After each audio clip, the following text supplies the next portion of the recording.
Banyak orang yang belum tahu tentang asal-usul Nusantara. Sejarah Nusantara dari berbagai sisi pandang. Sebelum kita lanjut, jangan lupa like dan subscribe Alila Channel. Terima kasih.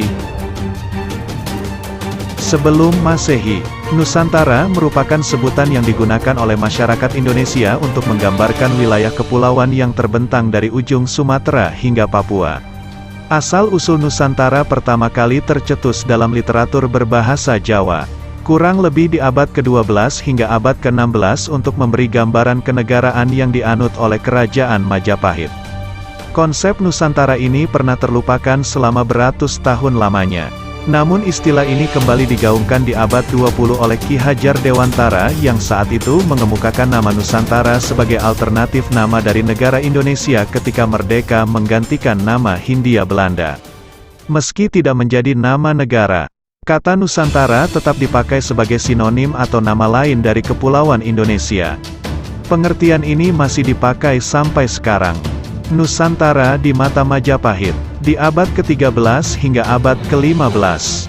Konsep kenegaraan yang dianut oleh kerajaan-kerajaan Jawa pada saat itu adalah Raja Dewa. Arti dari Raja Dewa adalah raja yang menduduki tahta pada saat itu dan memerintah adalah penjelmaan dewa.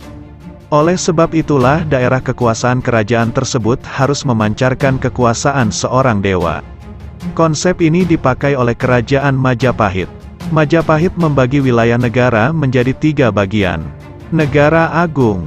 Wilayah ini mencakup daerah sekeliling ibu kota kerajaan di mana sang raja memerintah.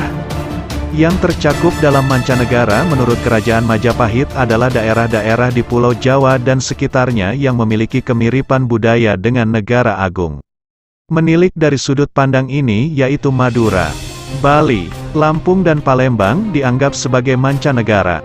Majapahit menyebut nama Nusantara untuk pulau lain di luar Pulau Jawa yang budayanya tidak dalam pengaruh budaya Jawa. Namun Kerajaan Majapahit masih menganggap Nusantara sebagai daerah taklukan. Dalam artian penguasanya harus membayar upeti ke Majapahit. Dalam Sumpah Palapa Gajah Mada mengatakan, dia Gajah Mada Pati Amangkubumi tidak akan berhenti berpuasa. Ia Gajah Mada, jika berhasil mengalahkan pulau-pulau lain, saya akan berhenti berpuasa. Jika berhasil mengalahkan Gurun, Seram, Tanjung Pura, Haru, Pahang, Dompo, Bali, Sunda, Palembang, Tumasik, barulah saya akan berhenti berpuasa. Gajah Mada dalam kitabnya Negara Kertagama menyebutkan bahwa wilayah Nusantara mencakup sebagian wilayah modern Indonesia saat ini.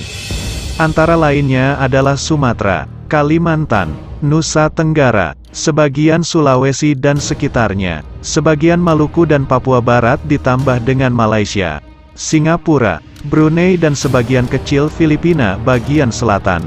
Dwipantara. Banyak sejarawan Indonesia saat ini mempercayai bahwa Gajah Mada bukanlah pencetus pertama konsep kesatuan Nusantara seperti yang disebutkannya dalam Sumpah Palapa di tahun 1336.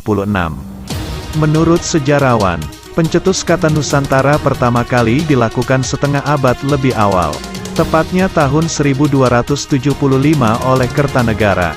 Kertanegara oleh Raja Singhasari pada saat itu mengemukakan konsep Cakrawala Mandala Dwipantara yang dalam bahasa Sanskerta memiliki arti kepulauan antara. Makna dari kepulauan antara ini sama persis dengan Nusantara. Dwipa adalah persamaan kata dari Nusa yang berarti pulau. Kertanegara mengidam-idamkan sebuah persatuan kerajaan-kerajaan yang ada di Asia Tenggara pada saat itu dengan Singhasari sebagai puncak kekuasaan tertinggi. Ia memiliki wawasan Nusantara untuk persiapan menghadapi serangan bangsa Mongol yang membangun dinasti Yuan di Tiongkok. Dengan alasan itulah Kertanegara mengadakan ekspedisi Pamalayu. Tujuan dari ekspedisi ini adalah untuk menjalin persatuan dan menghimpun kekuatan dengan Kerajaan Malayu Dharmasraya di Jambi. Banyak yang menyangka ekspedisi ini awalnya adalah sebuah penaklukan secara militer. Namun belakangan muncul dugaan bahwa ekspedisi ini bersifat diplomatis dengan cara untuk kekuatan dan kewibawaan untuk menjalin persahabatan dengan Kerajaan Malayu Dharmasraya. Bukti dari ekspedisi ini bersifat diplomatis. Bukannya penaklukan militer adalah persembahan arca Amok Hapasa yang dihadiahkan untuk penguasa dan rakyat Melayu dengan harapan bisa mengambil hati mereka.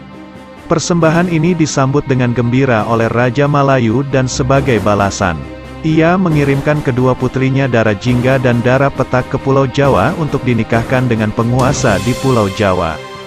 Nusantara di zaman modern, di tahun 1920-an. Ki Hajar Dewantara kembali memperkenalkan nama Nusantara setelah sekian lama menghilang untuk mengganti nama Hindia Belanda. Nusantara diusulkan oleh Ki Hajar Dewantara karena nama ini tidak memiliki unsur bahasa asing, yakni India. Hal ini dikemukakan karena penjajah Belanda lebih senang memakai istilah Indi atau Hindia, yang berujung pada kerancuan dengan literatur berbahasa lain. Selain Nusantara, istilah lainnya yang ikut bersaing adalah Indonesia atau Indonesia dan Insulinde atau Hindia Kepulauan. Istilah Insulinde dikemukakan oleh Edward Dawes Dekker. Namun akhirnya Indonesia ditetapkan sebagai nama kebangsaan di Kongres Pemuda kedua di tahun 1928.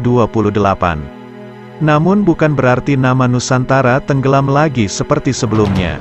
Di zaman sekarang, Nusantara identik sebagai sinonim dari Indonesia, baik dinilai dari sudut antropogeografik, seperti yang digunakan oleh iklan-iklan televisi ataupun dalam pembahasan politik.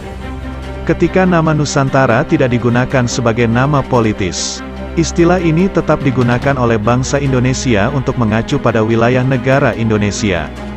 Di penghujung Perang Pasifik, dinamika politik memunculkan wacana Indonesia Raya yang mana wilayahnya mencakup Britania Malaya yang kini Malaysia Barat dan Kalimantan Utara.